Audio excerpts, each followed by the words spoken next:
Hello everyone, Bibber22 here, and I just got done 100%ing Kirby in the Forgotten Land plus Star-Crossed Worlds, and I wanted to give my thoughts on it. So, if you haven't played it, I'd recommend it. If you're a fan of Mario Odyssey, if you're a fan of Astrobot, those more linear platformers. So, if you play through the original game, just the base game, it's a lot. There's a lot to it, but you beat the game and you're like, I kind of wish there was just a little bit more. And that's exactly what this is. It doesn't try to do anything fancy. It just adds to the base game. And I don't think that it's very inoffensive.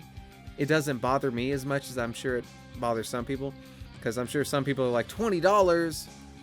There needs to be more in this. But you get 12 brand new stages plus a massive boss fight. You get another stupid Coliseum mission, which I could talk about that because those are brutal.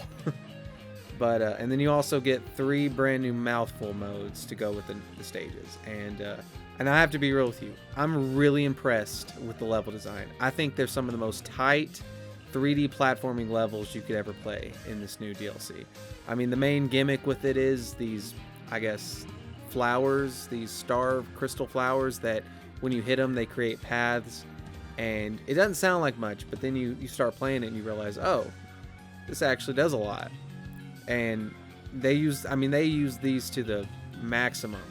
And I'm not gonna lie, it gets pretty difficult. The DLC is not easy. It's supposed to be an extension of the main game, so obviously you don't want to play super baby simple easy stages like in the base game, because I mean, Kirby is arguably a very simple game, but obviously you want some challenge, and I really do think they kind of nailed it with the challenge. It's not too difficult, not too ridiculously hard.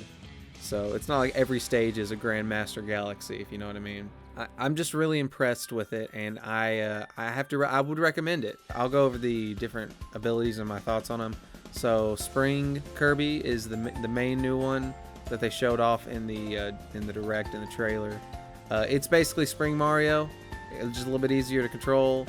You can just go, you can jump really high, but it's not as complicated. Even though it's not that complicating, it still feels really good to use, and it does make the way they use it in the stages that it's in, it does do a lot.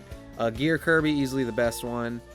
It basically turns him into a wall climbing. You like start climbing walls. You can dash on walls. You can attack enemies with the blades on the gear. It sounds so simple, but it's actually the most complicating of them all.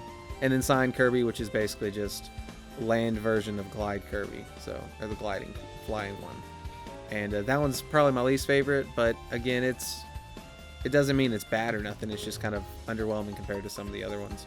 And other than that, I mean, things that I didn't like about it, I will say the levels are kind of long, which is a good thing, but if you're going back to 100% the game, it's kind of a drag to have to go through the entire stage over and over again to collect all the starries. Also, I think this is something a lot of people have talked about. They did not add any extra copy abilities. I think it would have gone a long way if they added like 2, maybe brought back one and make a new one. So like if they brought back like Paint Kirby or Archer Kirby or something like that, and then added some brand new one to go with this theme, like maybe Shooting Star Kirby. I don't know.